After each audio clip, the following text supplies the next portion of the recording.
You mentioned T.S. Eliot.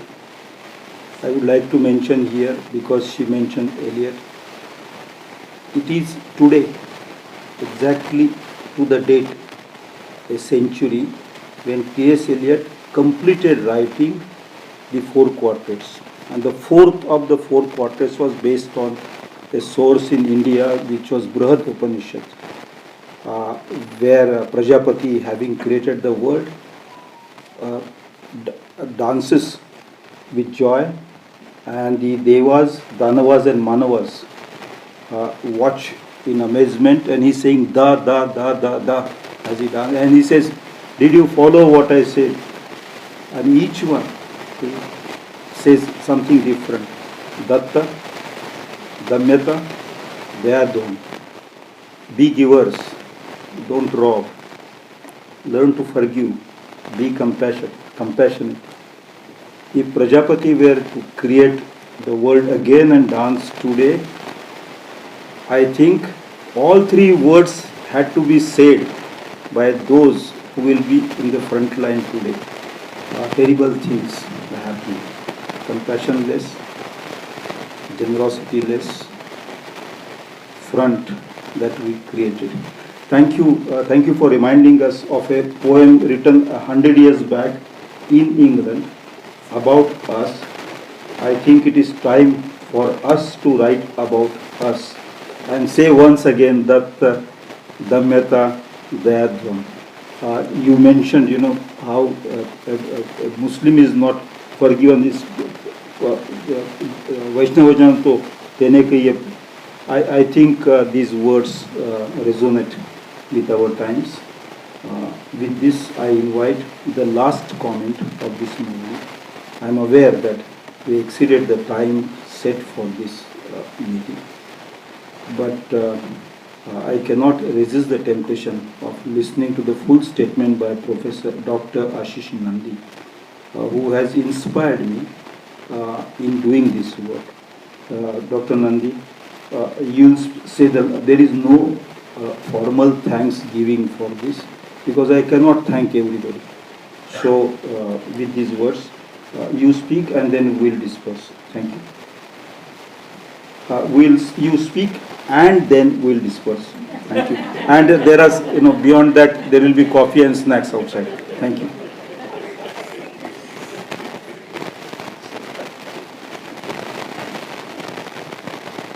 I shall be very brief. This has been a very, I would say, rewarding morning. Okay? Yeah. It has been a very rewarding morning for me, and I'm grateful for the speakers of what they have said. But I am unfortunately living at a time when I have learned to suspect every discipline and every knowledge system, because these are, as the one friend of mine calls it, Ziauddin Sardar, who edits the journal Critical Muslim,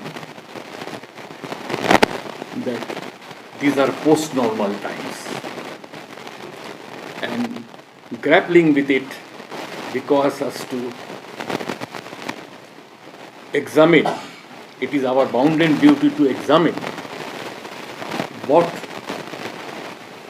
we have held as gospel truths earlier. I will start by giving you two examples. One from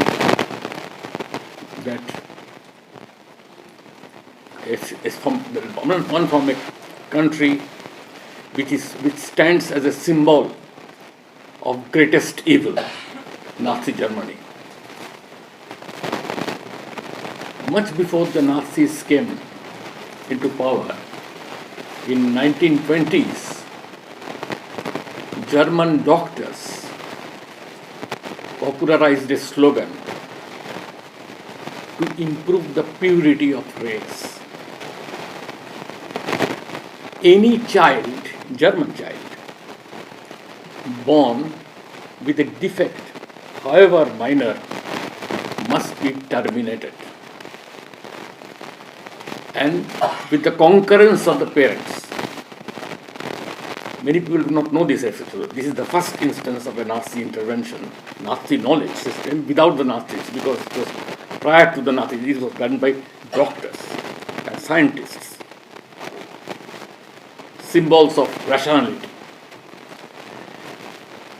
They persuaded the parents to allow them to do, for the sake of purity of the nation, to terminate the child's life. Baby's life, newborn babies. Now,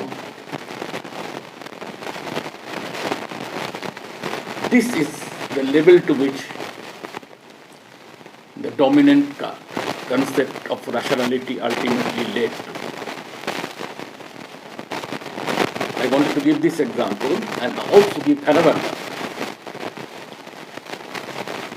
There was a committee which was to decide where set up which of the cities to bomb in Japan towards the end of Second World War. It included the army generals, included the scientists, included some bureaucrats. Now, the army was insistent that it should be Nagasaki, which was one of the cities bombed, Nagasaki. Why? Because it had a military significance. There was a concentration of Japanese army as well as shipyards, warships there, and that would be the appropriate target for it. Now, the scientists objected to it. They wanted to bomb Hiroshima. The policymakers, the bureaucrats, as well as the army chiefs. This is from Commander Lehigh's autobiography. The army people said, but Hiroshima is a city which has no military significance. It has not, that's why it has not been bombed even by the Allies. Why are you choosing that? So scientists didn't respond to that, but they insisted on it. Ultimately, because there are two kinds of bombs, so scientists wanted to do. But the other reason that was there was this, which Lehigh and then others also picked up, was this: the scientists wanted a city which had not been bombed at all, so that they could accurately measure the total damage a nuclear bomb can do. So this is where the rationality ends. This is rational, exactly as the German doctors killed the babies, because that's the way you breed good quality dogs or good quality racehorses, that you eliminate the defects through crossbreeding and so on and so forth. So I would suggest that we seriously consider the proposition that the old debate on rationality versus irrationality just wouldn't do, because in the 20th century the pathology of rationality has overtaken the pathology of irrationality. This is my first proposition. So we have to think a different way of handling. We have ways of handling rationality, but we have not learned to handle irrationality. So we have to acquire that capability. And I think what Ganesh Devi said at the end, that there is a place for compassion, karuna, caritas in the world. Somehow or other, this has not informed our concept of rationality.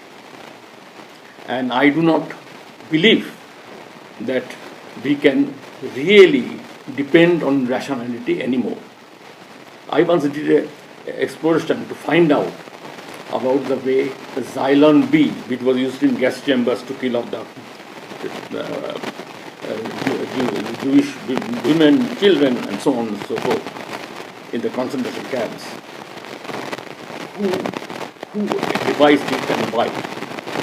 And I found that he was a very respected scientist who also had a distant relative among the Jews. But nonetheless, he developed Xylon B, knowing fully well what it will be used for. I do believe that it is time for us to develop a certain skepticism of the dominant concept of rationality. Now, today it is even more necessary because given the corporatization of certain disciplines which were originally thought to be noble profession. Medicine is a very good example, or on education itself, it has become corporatized. So it is even more necessary for us to be skeptical about the claims of medical sciences and medical doctors and theirs. You will be, you can see it. My favorite example is this, that I once persuaded somebody to do a survey of cesarean section in Delhi, because I read in New England Journal of Medicine that in America the global record is this, that 9% of women during delivery require cesarean section. Whatever reasons, many things, cesarean section. But in United States, 36% gets it, because people have their own choices and so on and so forth, and the doctors recommend it.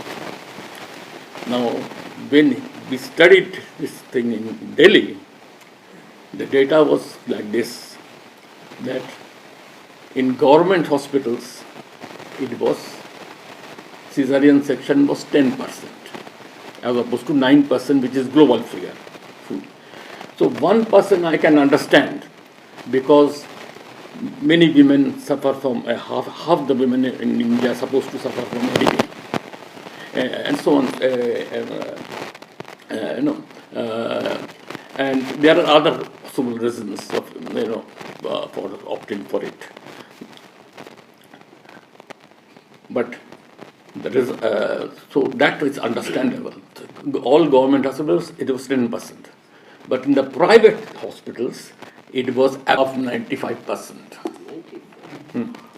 Because that's the easy way to do, and gives you a lot of money. And a study was done of the famous hospitals of United States, cancer health, what is it called? Kansas, I think it was heart.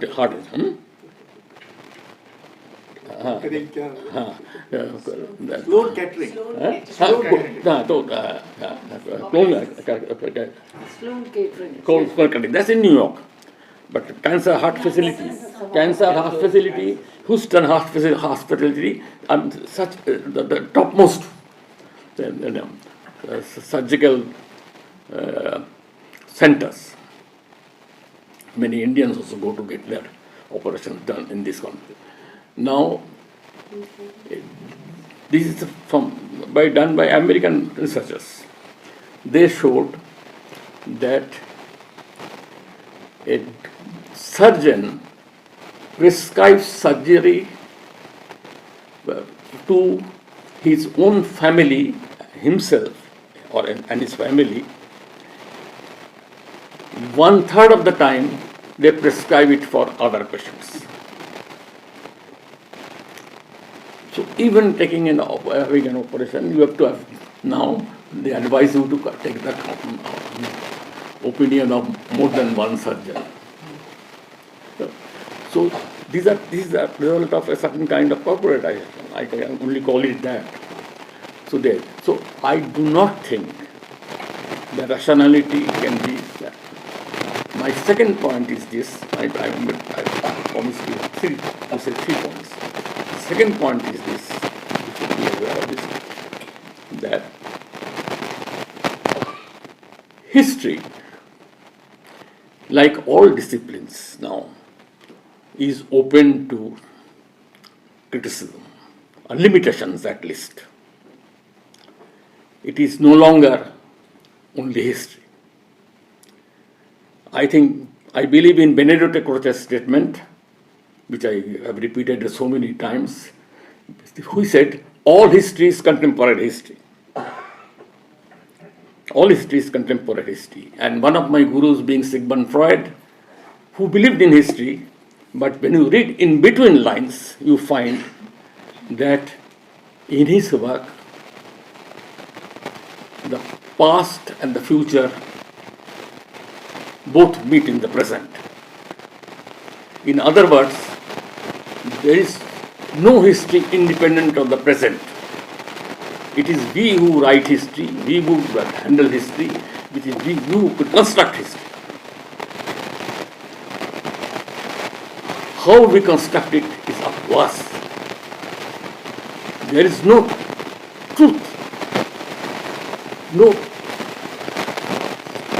final truth in history also, whatever we might believe, however much it depends on archives. But history is often, I find, is a slave to archives. But archives are also human made. Archives are many times kept by Colocop. I mean, in India it was originally a British monopoly. And I don't trust archives that much. But what holds for history also holds about future studies. I have been in it for 15 years. I found no futuristic work which did not begin with the present. Because the significance of the past and the future is in the present.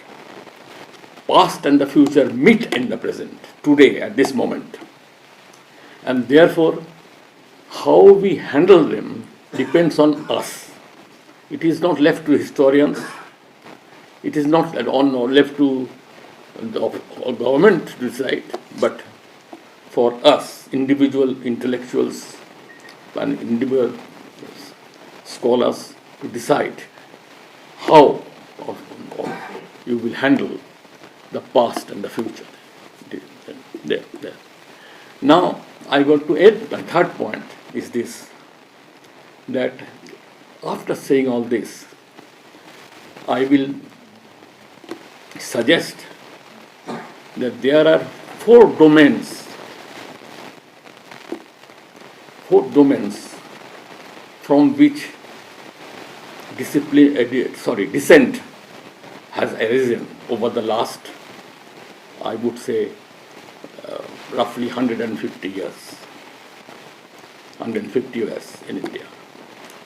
And it first drew my attention because I came across certain writings and data while working on Gandhi. I happened to stumble on a kind of a prototype of Gandhi which dominated certain, particularly in Tagore's writings and plays, where in the 1880s he wrote a play where a Gandhi-like character emerges as the hero. So this is Gandhi before Gandhi, because at that time Gandhi was nowhere, he was not even in India.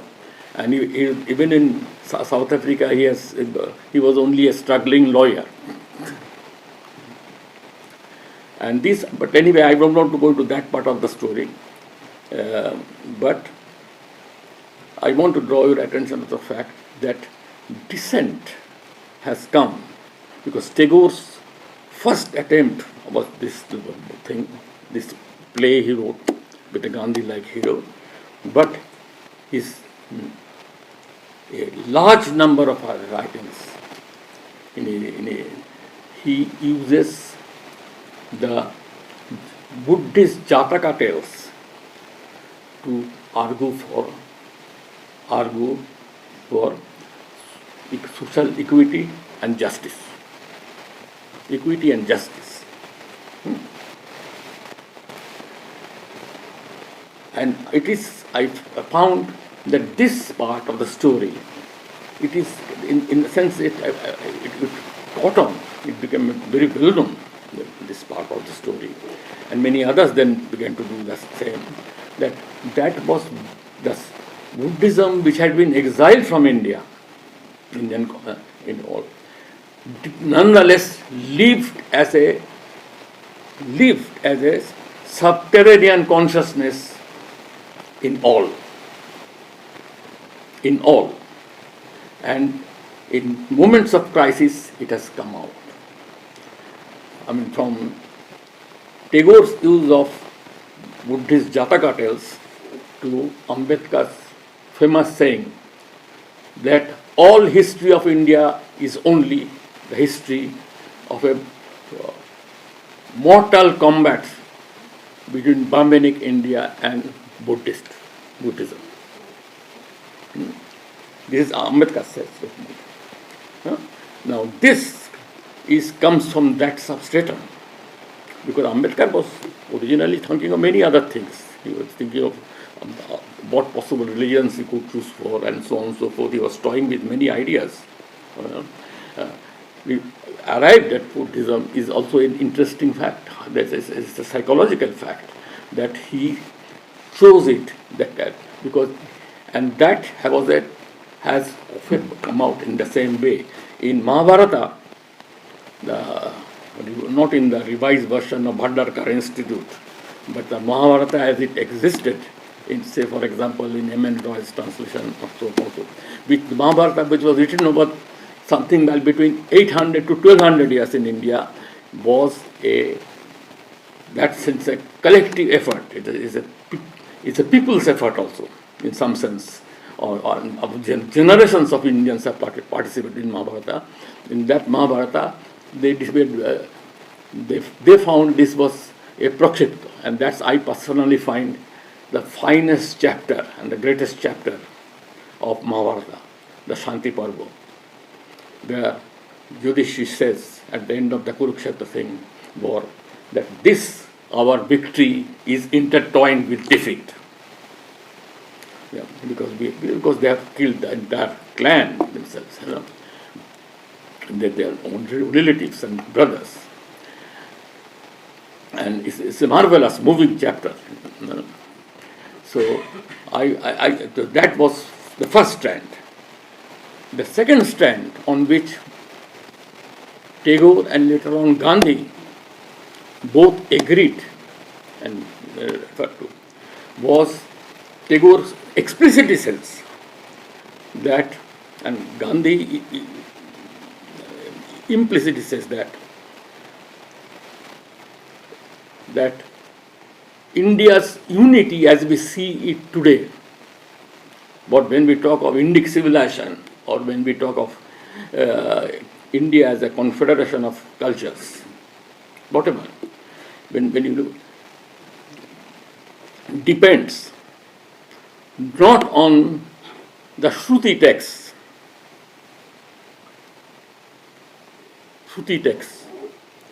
but depends on the medieval Bhakti movement and Sufi movement. It is remarkable that they both agreed on this part of the story. And I would draw your attention to that fact that this might seem like how should I put it? Anyway, I don't think I will go into more into this because I don't have the time. I would just also say that this was also the reason why many people, by the way, this was a time when many Indians following the European practice began to call Middle Ages of India Dark Ages, because Europe had its Dark Ages, so we had to have our Dark Ages. But actually, the medieval ages was the golden age of Indian civilization, because not only of the Bhakti and Sufi movements, but the way the way arts and what you might call the different languages into which the classics were translated. So it is that part of the story, the translated local versions of Ramayana, Mahabharata, Bhagavat, Krishna Vepan, whatever you call them, they defined the consciousness of India, and that's the unity of that's the unity part. That's why even somebody like Amir Khusro could put in one of his poems this sentence, भला हुआ मेरी गागरी टूट गई, मैं तो पानी भरन से छूट गई. This is absolute. It's taken from Vaishnava side, I think, and puts it in its own poem. So this is the second stratum from which dissent has always come. Always. First was Buddhism, the latent, subliminal Buddhism. Second, from this medieval Bhakti movement and Sufi movement. And third and fourth are a little later. Third was the androgynous symbols and androgynous awareness was deep-rooted, not only in, very obviously, in something like Ardhanarishwara, which we know about, but also because it became debatable under the colonial impact, because they were all trying to masculinize. That's a long story. I will go into it. I will just only say this, that the first person to try to historicize and masculinize Krishna was Bankim Chandra Chattopadhyay in Krishna Charitra. That was in the middle of the 19th century. Yeah? And he said, unfortunately, his Krishna took over, won over those who had admired Krishna, particularly in the Bhakti movement and so on. So he was upset by probably that. The second person to attack Buddhism was Vivekananda. He said Buddhism demasculinized Hindus. It was very sharp criticism of that. It forgot that Ardhanarishwara was a Hindu deity. It's an incarnation of Shiva. But and he also forgot that his Guru Ramakrishna, the mystic, had very clearly androgynous strain openly, and it was well known. But nonetheless, he defied. And thirdly, after it came somebody like Savarkar, who was so much concerned about masculinizing the Hindus, that he went about even searching out the root of Bhumi, that's feminine, therefore Matribhumi, and went to Sanskrit grammar and introduced the word Pitrubhu, so as to Indians could masculinize. Unfortunately, his effort also in that respect failed, because this androgynous strain is a very crucial part of Indian culture and survives even now to some extent in our differently. This is the other part. So there is this. And lastly, both Tagore, on partly educational aesthetic grounds, went to the village. Shantiniketan was originally a village. And Gandhi, who gave it enormous political power, brought in his political power, mobilization power, brought into change the idea of the village. Village not as something, he called it Indian villages dung heaps, but also made it a part of his utopic vision of future India. The main role was that of village republic, he talked about. And basically the idea was not the living village, but the idea of the qualities associated with village life, the community life and so on and so forth, and bring it center of our politics. Both of them, this was in the crucial part. So this too, because previously there was this dialogue between village and cities. Even in Shudraks, Mr. Gotika, you find that the villagers abusing the city dwellers as sly, conspiratorial, unreliable, and so on and so forth, and city dwellers rejecting the villagers as rustics, unlettered, and dumb. So there was mutual criticism and so on and so forth. Now it became little different, because now the new metropolitan cities that came into being, Calcutta, Bombay and Madras, these three became the model of new city, and the new cities became the agency of not only remodeling the cities, but remodeling the villages also. So the autonomy and agency of the village was taken over from the villages. It became the prerogative of the metropolitan cities, the presidency towns, as it was then called. So I have given you these 4 strands of consciousness which are always there, underlying us, within us. They are not outside there, but within us it is there. And one last comment I think this is supposed to be an exercise in history. I want to also draw your attention to the fact that Indic civilization, a very major part of it, is not accessible to history, because they survive in memory. They survive in memory. Certain kinds of discipline, certain kind of knowledge, certain kind of awareness, certain kind of ideas of shared skills, they are only available through memory work, because they are never textualized, and they cannot be textualized. The best example of this is both North Indian as well as Karnataka's classical music. With the last century, we have established more or less 60 or 70 universities where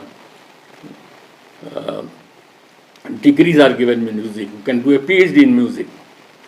But in the last 100 years, these universities have produced excellent musicologists, music critics, music historians of music, but not one performing artist. Not one performing artist, because for that you need another kind of knowledge, and through a more direct person-to-person interaction, and which are not transmittable through text.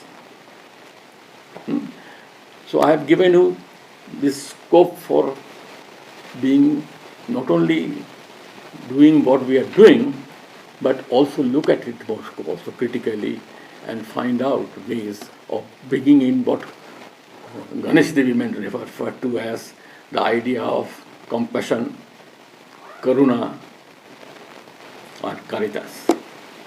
Thank you for tolerance.